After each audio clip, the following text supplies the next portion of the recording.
ওগো আল্লাহ, ওগো মালিক, তুমি ছাড়া তো আমাদের আর কেউ নাই, তুমি ছাড়া তো আমার আর কেউ নাই। আল্লাহ গো, তুমি যদি মাফ না করো কে আমাকে মাফ করবে?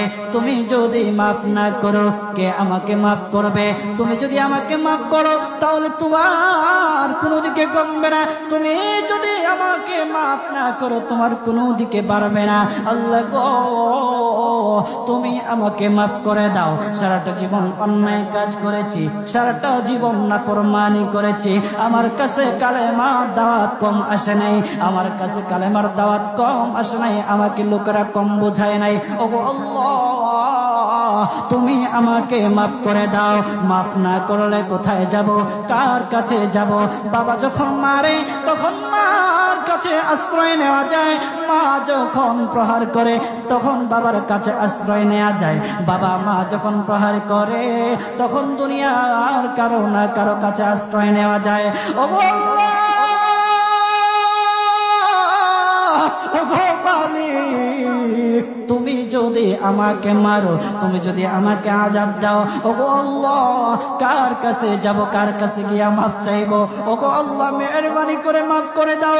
এইরকম কান্না করতেছে, কান্না করতেছে, চোখের পানি তার এমন ভাবে পড়তেছে, দাড়ি ভিজতেছে, দাড়ি ভিজে জমিনের মধ্যে চোখের পানি পড়তেছে, কান্না করতেছে।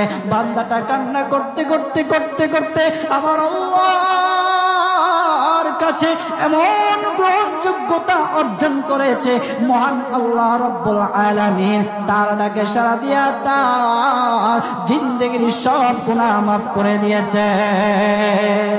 হযরত মূসা আলাইহিস সালাতু ওয়াস সালামের যুগের ঘটনা। একজন বড় পাপিষ্ঠ ছিল, জীবনে এমন কোন গুনাহ নাই যে গুনাহ সে করে নাই। তার গুনার প্রতি অতিষ্ঠ হইয়া, মানুষ তার গুনার প্রতি অতিষ্ঠ হইয়া গ্রামের লোকেরা তাকে হাত পা বেঁধে জঙ্গলের মধ্যে ফেলে দিয়ে আসে। জঙ্গলের মধ্যে থাকতে থাকে, কিছুদিন থাকার পর মালাকুল মউত যখন তার সামনে এসে উপস্থিত, এর আগ মুহূর্তে সে বান্দা আল্লাহর কাছে ডেকে ডেকে বলতেছে, ওগো মালিক, তুমি ছাড়া তো আমাদের আর কেউ নাই, তুমি ছাড়া তো আমার আর কেউ নাই। আল্লাহ গো, তুমি যদি মাফ না করো কে আমাকে মাফ করবে? তুমি যদি মাফ না করো কে আমাকে মাফ করবে? তুমি যদি আমাকে মাফ করো তাহলে তোমার কোনো দিকে কমবে না, তুমি যদি আমাকে মাফ না করো তোমার কোনো দিকে বাড়বে না। আল্লাহ গো, তুমি আমাকে মাফ করে দাও। সারাটা জীবন অন্যায় কাজ করেছি, সারাটা জীবন নাফরমানি করেছি, আমার কাছে কালেমার দাওয়াত কম আসে নাই, আমার কাছে কালেমার দাওয়াত কম আসে নাই, আমাকে লোকেরা কম বোঝায় নাই। ওগো আল্লাহ, তুমি আমাকে মাফ করে দাও। মাফ না করলে কোথায় যাব, কার কাছে যাব?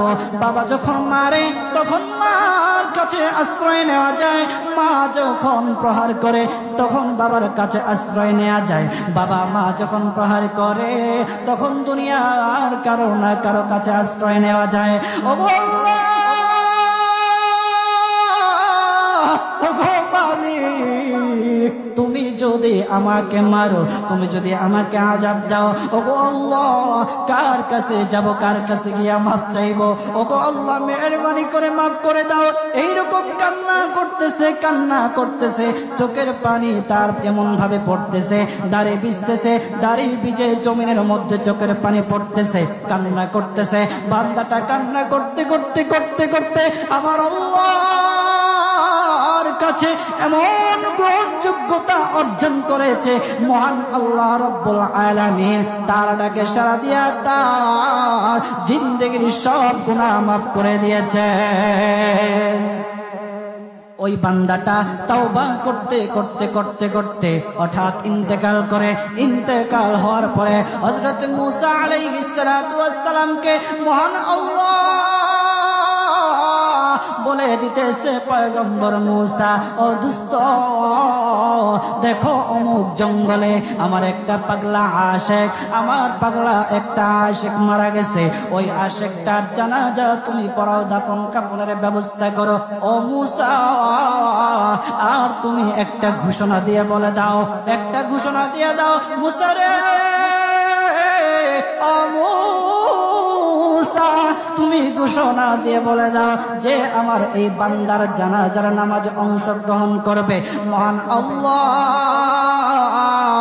তার জীবনের সব গুনাহ মাফ করে দিবে। আল্লাহু আকবার। আরো জোরে বলেন না আল্লাহু আকবার, আরো জোরে বলেন আল্লাহু আকবার। হাত উঠায়া বলেন আল্লাহু আকবার, আল্লাহু আকবার। মুসলমান বাবাজি, গভীর মনোযোগ। হযরত মূসা আলাইহিস সালাতু ওয়াস সালাম একটা পাহাড়ের উপরে উঠলেন। পাহাড়ের উপরে ওঠার পর তখন ডেকে ডেকে বলতেছে, ও উম্মতেরা রে, আমার উম্মতেরা শুনো, আল্লাহ রাব্বুল আলামিন একটা সুসংবাদ দিয়ে দিয়েছে।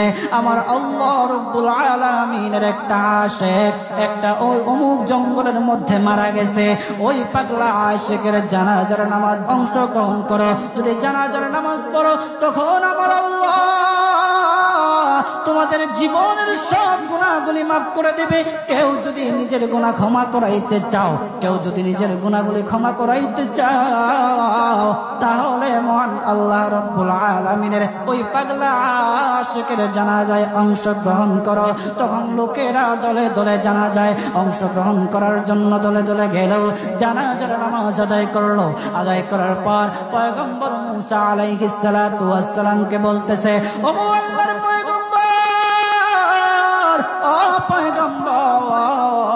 যারা জানাজায় অংশগ্রহণ করার কারণে মহান আল্লাহ তার জীবনের সব গুনাহ মাফ করে দেবে, এমন মহা ব্যক্তি তো, এই মহান ব্যক্তিটাকে তো একটা নজরে দেখা দরকার, অবশ্যই দেখা দরকার, আমাদেরকে সেই ব্যক্তিটাকে দেখান।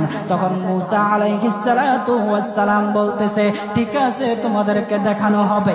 তখন যখন দেখাতে গেলেন, দেখানোর সাথে সাথে লোকেরা বলল, পয়গম্বর আপনি কি বলেন, এই লোকটাকে তো আমরা ভালো করে চিনি, ওই লোকটা বড় পাপিষ্ঠ ছিল, বড় অন্যায়কারী ছিল, বড় জুলুমকারী ছিল। ওগো পয়গম্বর, সমাজে এমন কোন গুনাহ নাই যে সে করে নাই, সমাজে সব গুনাহ করেছে, সমস্ত গুনাহের সাথে সে জড়িত ছিল, তার গুনার কারণে আমরা অতিষ্ঠ হইয়া তার হাত পা বেঁধে আমরা তাকে জঙ্গলের মধ্যে ফেলে দিয়ে আসি। এই পাপিষ্ঠ বান্দা আল্লাহ তাআলার বড় আশিক হতে পারে কিভাবে, আল্লাহ তাআলার প্যারা হতে পারে কিভাবে? পয়গম্বর মূসা আলাইহিস সালাতু ওয়াস সালাম আল্লাহর কাছে ডেকে ডেকে বললে, আল্লাহ, লোকেরা কি বলতেছে আর তুমি কি বলো? ওগো আল্লাহ, এর সমাধান কি? সমাধানটা তো তুমি দিয়ে দাও। আল্লাহ রাব্বুল আলামিন পয়গম্বর মূসা আলাইহিস সালাতু ওয়াস সালামকে সমাধান দিয়েছে। বলতেছে, ও মূসা, দুষ্ট রে, ও দুষ্ট, তারা যা কথা বলেছে, লোকেরা যে কথা বলেছে সত্য বলেছে, আমি আল্লাহ যা বলেছি তাও সত্য বলেছে। ও পয়গম্বর মূসা, তারা যা বলেছে সত্য বলেছে। ওই বান্দা বড় পাপিষ্ঠ ছিল, ওই বান্দা বড় অন্যায়কারী ছিল, কিন্তু শেষ বয়সে আইসা তার হাত পা যখন বেঁধে যখন লোকেরা জঙ্গলের মধ্যে ফেলে দিয়ে আসলো, তখন সে আমার কাছে এমন ভাবে কান্নাকাটি করা শুরু করে দিয়েছে, এমন ভাবে তওবা করা শুরু করে দিয়েছে। আমি আল্লাহ তাআলার এত দয়া,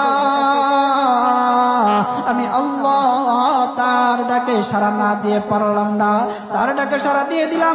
ও মূসা, সে তাওবা করার সময় যদি সবার জন্য সে তাওবা করত, যতজন লোকেরা বেঁচে আছে, যতজন উম্মতেরা আছে, যতজন লোকেরা আছে, সমস্ত লোকদের জন্য যদি সে আমার কাছে তাওবা করত, আমি আল্লাহ তার তাওবা মুহূর্তের মধ্যে কবুল করে সমস্ত বান্দাদেরকে মাফ করে দিতাম। সুবহানাল্লাহ, জুড়ে বলেন।